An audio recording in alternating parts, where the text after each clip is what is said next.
Hi, welcome to the four sounds for the letter I.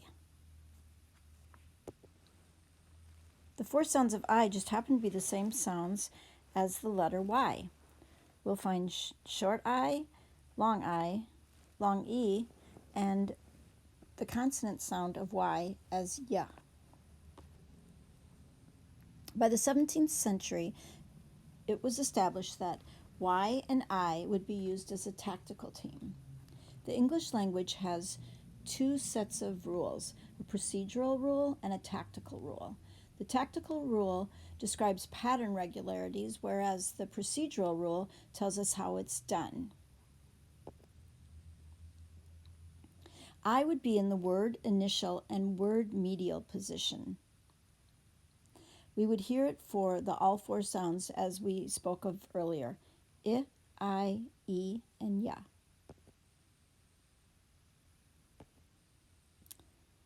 Exceptions include I at the end of a word. Generally, these are taken from other languages, such as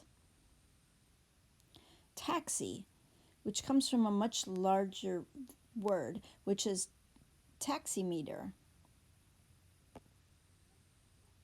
Spaghetti is Italian. Martini, the origin of this one is kind of under an argument right now.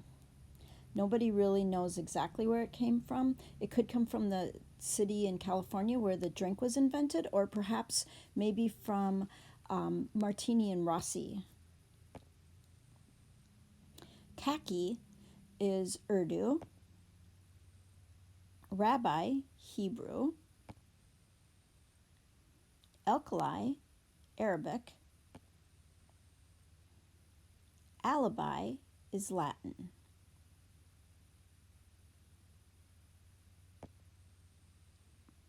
Y would appear in word medial and word final positions.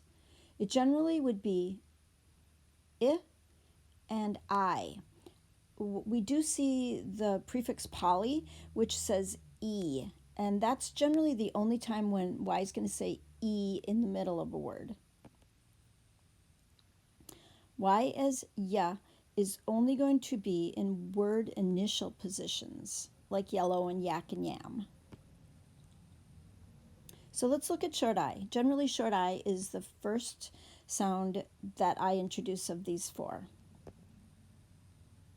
9 out of 10 times it's written with an I. However, other spellings of I will include words such as English, busy, pretty, counterfeit, sieve, and women.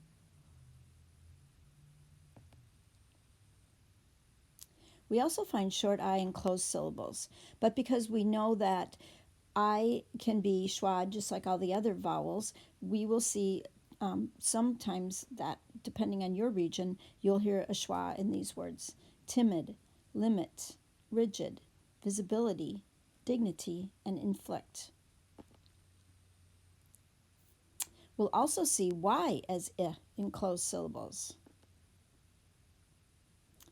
rhythm, lynx, myth, cinch, and polyps, and oxygen. I underlined those because I feel like in Minnesota especially, we will definitely have more of a schwa for that.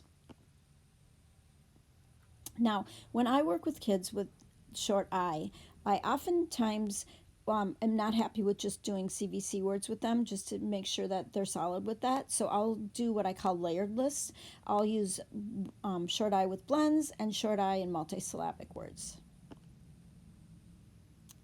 I think that it's really important that you teach short I as with the Y. So myth, hymn, nymph, lynch, those types of things, and in multisyllabic words like typical and cynical. There's a lot of words with Y in closed syllables, and I don't think we should neglect that. Now let's look at long I. So long I is going to be 75% of the time written with an I. Other spellings will include light, IGH, die with the IE. The IE is at the end of small words like die and pie is more about the short word rule. I'll do a little video on that soon too, because that's an interesting topic. Coyote. Coyote is a Spanish word. We have height, which falls into the pattern with the GH pattern. Blind, wild, and climb all have long vowels in closed syllables. That has to do with the great vowel shift. Geyser, which is Icelandic. Isle and isle. Boy, they have a really confusing etymology. Go ahead and look it up, and it might make sense to you. But right now, I'm not going to go into it. And then we have by.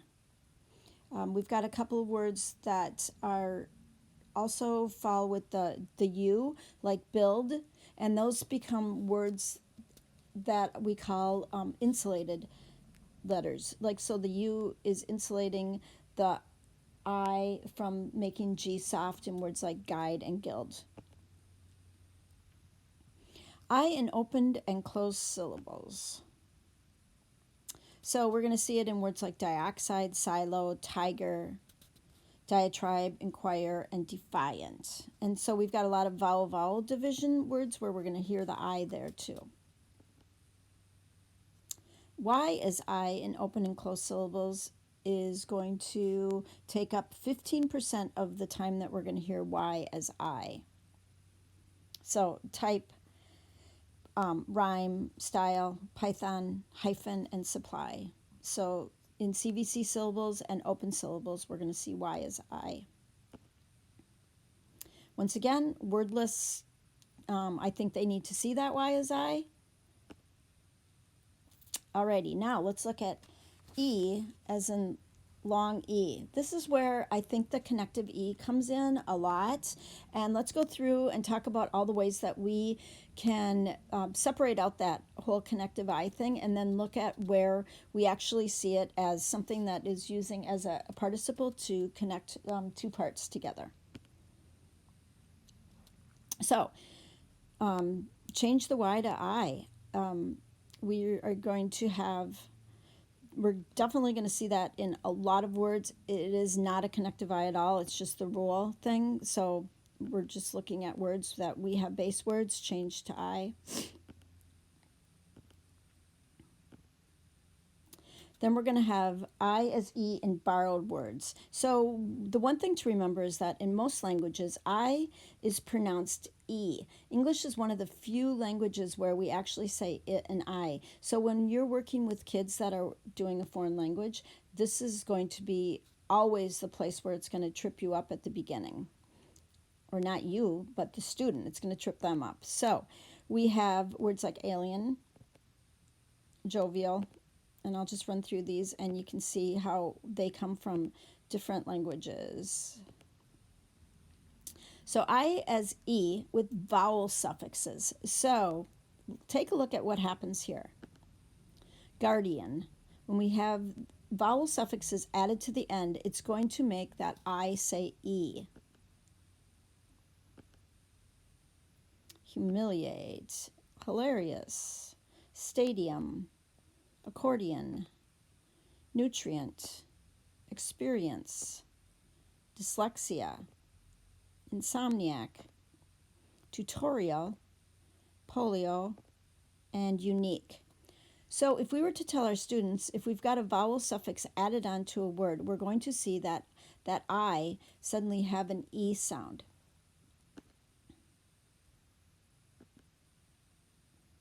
So now let's look at I as E in roots. So we've got prefixes and roots where oftentimes, depending on what etymology book or what morphology book you're working with, you're going to find that I connected to words.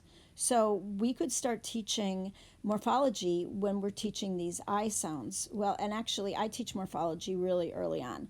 But we can do any of these roots. We can make some really lovely matrices with. We're going to take a peek at those in just a second. So let's look at the lists that we can possibly do. Change the Y to I list.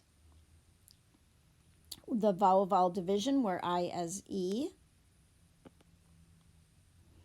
The suffix lists where we talked about adding vowel suffixes that changes the I sound to an E sound. And then the mini matrices. If you haven't worked with these mini matrices before, it's a great way to introduce your roots.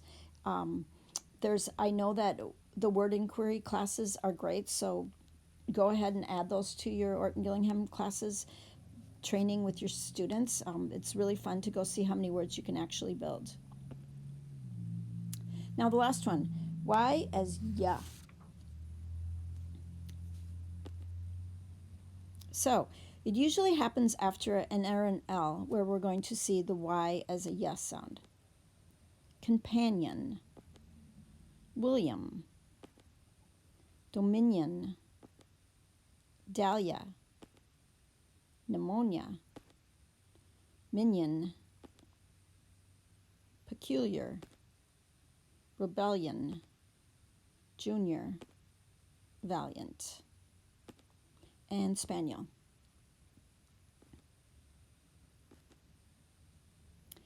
Okay, so we've got more word lists. All these word lists that I've been showing you come from my word book called More Words. All right, thanks a lot for stopping in. If you have any questions, please email me. I'd love to hear your comments on what's going on. I also have products available if you are looking for anything fun